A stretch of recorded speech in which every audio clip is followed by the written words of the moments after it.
The chapel choir have always enjoyed exploring the various spaces here at the Gilmore Hill campus. In this film, we're going to take you for a short choral walk, visiting some of our favourite acoustics and sharing pre-recorded performances from our archive. Some of the text you'll hear members of the choir read is taken from Photographs of Scottish Scenery, Glasgow by the Reverend A.G. Forbes, which was published in 1868 while this building was still being erected. And the remainder of the texts are taken from various programme notes. If you're interested in finding out more about these beautiful buildings, there's lots more information on the university website. Now, on with the walk.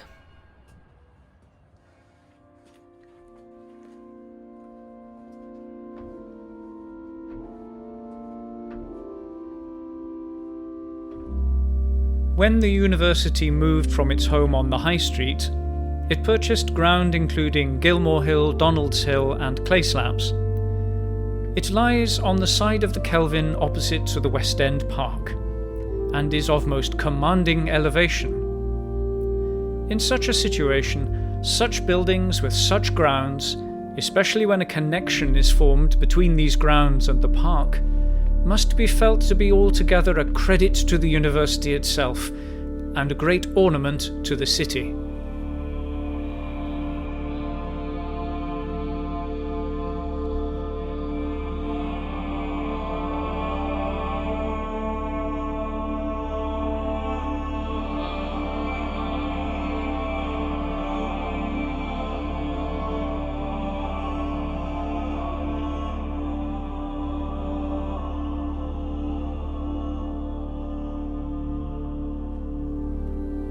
The south front consists of a centre and two wings, terminating in flanks which somewhat project and which are also raised a storey higher. The great tower, 300 feet high, rises from the centre of the front.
On this side there are three entrances, one under the tower leading into the middle parts of the building, and the other two affording carriage access to the quadrangles.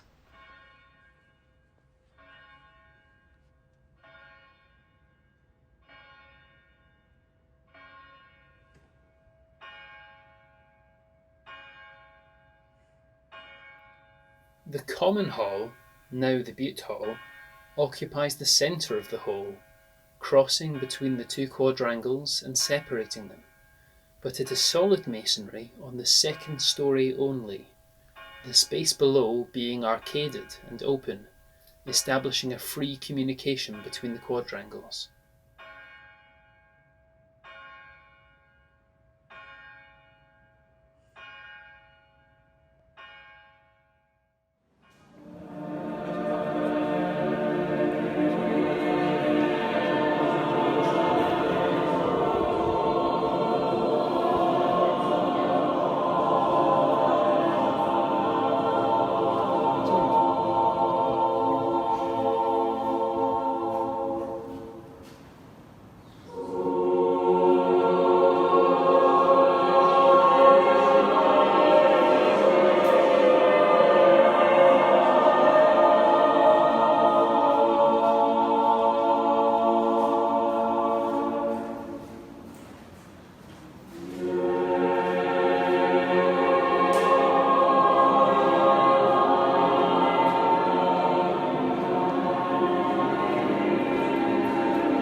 The Reverend A.G. Forbes described this staircase as the Grand Staircase and noted that it led to the Common Hall, Museum and Library. The location of these has long since changed, but the staircase remains and is now known as the Principal Staircase. The statue of Adam Smith at the foot of the stairs is the work of the Austrian sculptor Hans Gasser and is thought to date from around 1867.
It seems only right to finish our short walk with a visit to our home in the Memorial Chapel.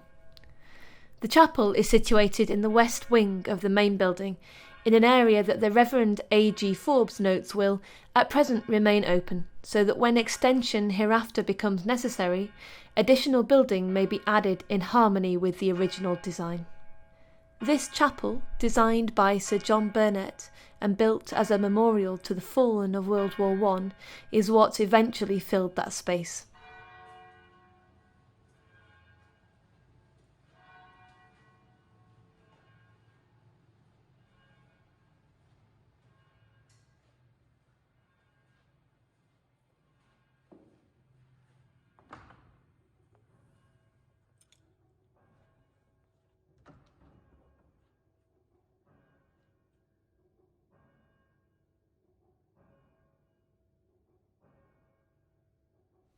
The animal carvings on the interior and exterior of the chapel are by Archibald Dawson, a sculptor steeped in the traditions of classical and medieval sculpture, to which he added an individuality and at times puckish sense of humour.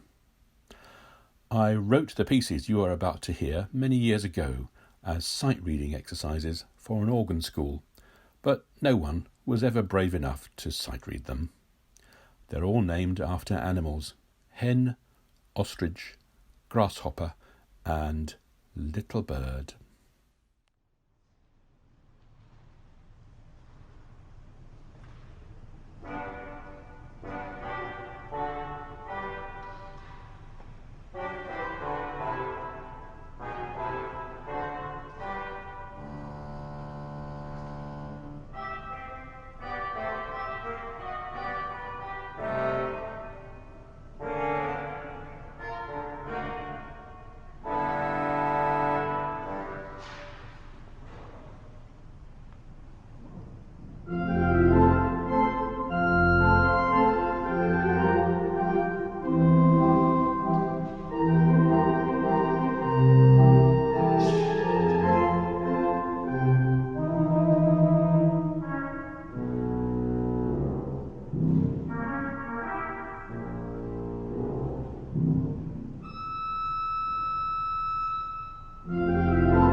Wherever you stand in the University Chapel, you are watched over by 10 angelic hammer beams from which the lights are suspended.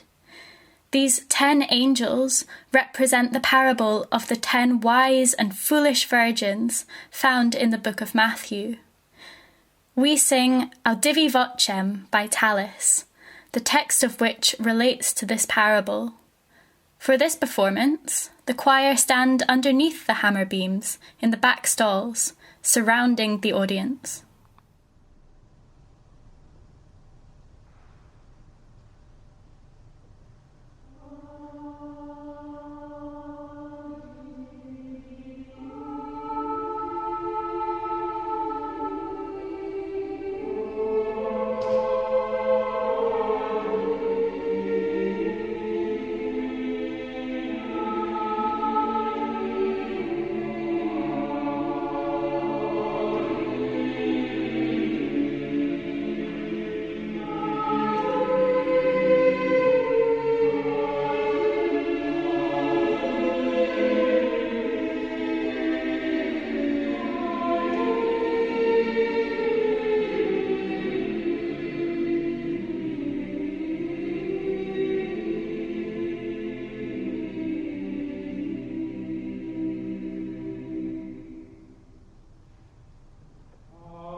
Thank you for joining us on this short walk.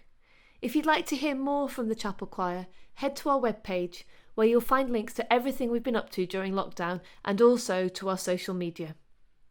We're going to leave you with one of our favourite folk song arrangements, arranged and conducted here by music graduate Harold Thalange.